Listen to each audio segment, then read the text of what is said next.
നടപടിയെടുത്ത് മാറ്റി നിർത്തിയ ഒരാൾക്ക് വേണ്ടി പിന്നീട് ശബ്ദിക്കേണ്ട എന്നാണ് എംപിയുടെ നിലപാട്. അല്ല, പാർട്ടിയാണ് ഏറ്റവും വലുത്. ഇന്ത്യൻ നാഷണൽ കോൺഗ്രസ് ഇനി ആരുടെ കാര്യത്തിൽ ഒരു തീരുമാനമെടുത്താലും ആ തീരുമാനത്തോടൊപ്പമാണ് ഞങ്ങളെല്ലാവരും. അപ്പോൾ അത്തരത്തിൽ കമന്റുകളും പരാമർശങ്ങളും നടത്തിയ ആളുകൾ പാർട്ടി വിരുദ്ധ പ്രവർത്തനം നടത്തി എന്നുള്ള കാഴ്ചപ്പാടുണ്ട്.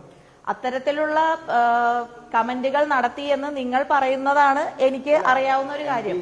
അതല്ലാതെ എന്റെ മുന്നിലേക്ക് മഹിളാ കോൺഗ്രസിന്റെ നേതാവാണ് ഫർഹ ഫാത്തിമ എന്ന് പറയുന്ന മഹിളാ കോൺഗ്രസിന്റെ നേതാവാണ് ഇത്തരത്തിലൊരു പരാമർശം പ്രത്യേകിച്ച് രാഹുൽ മാങ്കൂട്ടത്തിന് വേണ്ടി കൃത്യമായി മാധ്യമ പ്രവർത്തകർക്കെതിരെ നവമാധ്യമങ്ങളിൽ വന്ന് കേട്ടാലറയ്ക്കുന്ന രീതിയിലുള്ള കാര്യങ്ങൾ പറയുന്നത്.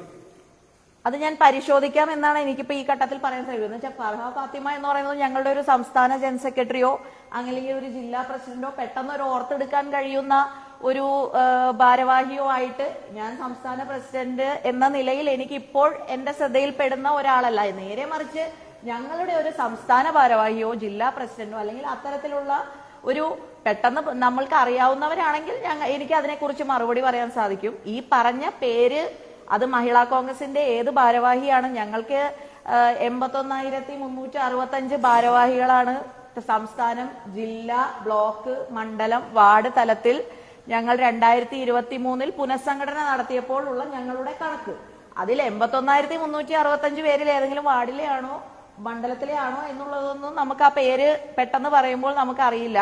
ആ പേര് അത്തരത്തിൽ ഇനി ആരാണെങ്കിലും മാധ്യമ പ്രവർത്തകർക്ക് നേരെ ഈ വിഷയത്തിൽ അത്രയും നിങ്ങൾ പറയുന്ന പോലെയാണെങ്കിൽ തീർച്ചയായും ഞങ്ങൾക്ക് ആക്ഷൻ എടുക്കാൻ ഒരു മടിയില്ല. ഞങ്ങൾ ആക്ഷൻ എടുക്കും.